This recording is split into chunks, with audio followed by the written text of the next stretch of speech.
வெள்ளத்தில் மூழ்கிய யாழ்ப்பாணம்.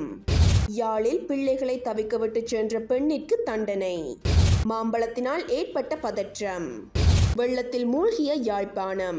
யாழ்ப்பாண மாவட்டத்தில் தொடர்ச்சியாக பெய்து வரும் கனமழையால் ஏற்பட்ட வெள்ளப்பெருக்கு மற்றும் ஏனைய அனர்த்தங்களினால் 610 குடும்பங்களைச் சேர்ந்த 2294 பேர் பாதிக்கப்பட்டிருப்பதாக தெரிவிக்கப்பட்டுள்ளது.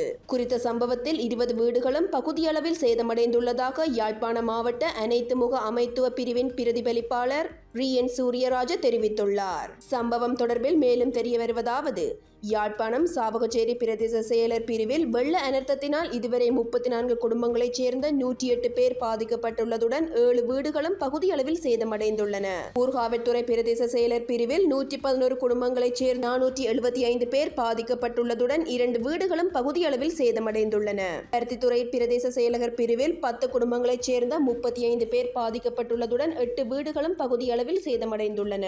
நல்லூர் பிரதேச செயலர் பிரிவில் வெள்ள அனர்த்தம் மற்றும் இடிமின்னல் தாக்கத்தினால் 5 குடும்பங்களைச் சேர்ந்த 14 பேர் பாதிக்கப்பட்டுள்ளதுடன் ஒரு வீடு பகுதியளவில் சேதமடைந்துள்ளது. வெள்ளிப்பளை பிரதேச செயலர் பிரிவில் 7 குடும்பங்களைச் சேர்ந்த 21 பேர் பாதிக்கப்பட்டுள்ளனர். சங்கானை பிரதேச செயலர் பிரிவில் 174 குடும்பங்களைச் சேர்ந்த 641 பேர் வெள்ள அனர்த்தத்தினால் பாதிக்கப்பட்டுள்ளதுடன் வீடு ஒன்றும் பகுதியளவில் சேதமடைந்துள்ளது. காரநகர் பிரதேச செயலர் பிரிவில் 18 குடும்பங்களைச் சேர்ந்த 68 பேர் வெள்ள அனர்த்தத்தினால் பாதிக்கப்பட்டுள்ளனர். சாண்டிலிப்பாய் பிரதேச செயலர் பிரிவில் 145 குடும்பங்களைச் சேர்ந்த 494 பேர் பல அனர்த்தத்தினால் பாதிக்கப்பட்டுள்ளனர். கோப்பாய் பிரதேச செயலர் பிரிவில் 3 குடும்பங்களைச் சேர்ந்த 14 பேர் வெள்ள அனர்த்தத்தினால் பாதிக்கப்பட்டுள்ளதுடன் வீடு ஒன்றும் பகுதியளவில் சேதமடைந்துள்ளது. யாழ்ப்பாண பிரதேச செயலர் பிரிவில் 103 குடும்பங்களைச் சேர்ந்த 424 பேர் வெள்ள அனர்த்தத்தினால் பாதிக்கப்பட்டுள்ளதாக யாழ் மாவட்ட அனைத்து முக அமைத்துவ பிரிவின் பிரதிபலிப்பாளர் ரியன் சூரியராஜ மேலும் தெரிவித்துள்ளார். யாழில் பிள்ளைகளை தவிக்கவிட்டு சென்ற பெண்ணிற்கு தண்டனை.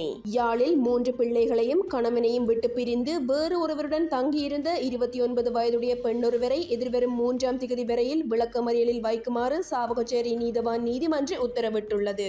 யாழ்ப்பாணம் நாவற்குழி பகுதியைச் சேர்ந்த குறித்த பெண் 4, 6 மற்றும் 10 வயதுடைய 3 பிள்ளைகளையும் கணவனையும் விட்டு பிரிந்து வேறு ஒருவருடன் கீரிமலை பகுதியில் வசித்து வந்துள்ளார். அது தொடர்பில் பெண்ணின் கணவரால் சாவகச்சேரி போலீஸ் நிலையத்தில் முறைப்பாடு செய்யப்பட்டதனை அடுத்து போலீசார் பெண்ணை கைது செய்ய சாவகச்சேரி நீதவான் நீதிமன்றத்தில் நேற்றைய தினம் முற்படுத்தினார். இதன்போது பெண்ணை எதிர்வரும் 3ஆம் தேதி வரையில் விளக்கமறியலில் வைக்குமாறு நீதவான் உத்தரவிட்டுள்ளார்.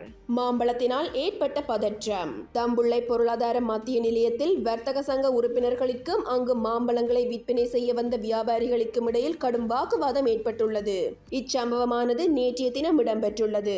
தம்புள்ளை பொருளாதார மத்திய நிலையத்தில் புதிய போக்குவரத்து திட்டம் அமுல்படுத்தப்பட்டு மரக்கறிகள் மற்றும் பழங்கள் விற்பனையில் புதிய முறை அறிமுகப்படுத்தப்பட்டுள்ளமையினால் இந்த நிலைமை ஏற்பட்டுள்ளது. புதிதாக அறிமுகப்படுத்தப்பட்டுள்ள முறையை புறக்கணிக்கும் கடை உரிமையாளர்களிடமிருந்து அபராதம் வசூலிக்கவும் கடைகளை தற்காலிகமாக மூடவும் பொருளாதார மத்திய நிலையத்தின் வர்த்தக சங்கம் தீர்மானம் எடுத்துள்ளது. இருப்பினும் தற்காலிகமாக கடைகளை மூடுவதற்கு எடுத்த தீர்மானத்தினால் காலையில் மாம்பழம் விற்பனை செய்ய வந்த வியாபாரிகள் அங்கிருந்து அப்புறப்படுத்தப்பட்டதனால் கடும் பதற்றம் ஏற்பட்டுள்ளது. இதன் காரணமாக நிலைமையை கட்டுப்படுத்துவதற்காக போலீசாரும் தலையிட வேண்டிய நிலை ஏற்பட்டுள்ளது. மாம்பழம் விற்பனை செய்ய வரும் வியாபாரிகள் மிகுந்த சிரமப்பட்டு கொண்டு வரும் மாம்பழங்களை விற்பனை செய்ய இடமில்லாததால் லொரிகளிலும் கடைகளுக்கு அருகில் தரையிலும் மாம்பழங்களை விற்பனை செய்வதாக குறிப்பிடுகின்றனர். ஒவ்வொரு இடத்திலும் மாம்பழங்கள் விற்பனை செய்யப்படுவதால் ஏனைய விவசாயிகளும் மரக்கறிகளை கொள்வனவு செய்ய வருபவர்களும் சிரமத்திற்கு உள்ளாகியுள்ளதாக வர்த்தக சங்கத்தின் தலைவர் CS ஸ்ரீவத்ன தெரிவித்துள்ளார். இந்த மாம்பழ விற்பனை முறையினால் பொருளாதார மத்திய நிலையத்தில் போக்குவரத்து நெரிசல் ஏற்படுவதால் இந்த முடிவு எடுக்கப்பட்டுள்ளது என்றார். நேற்றைய தினம் ஏற்பட்ட இந்த பதற்ற நிலையினால் பொருளாதார நிலையத்தின் வர்த்தக நடவடிக்கைகளும் தடைப்பட்டிருந்தமை குறிப்பிடத்தக்கது.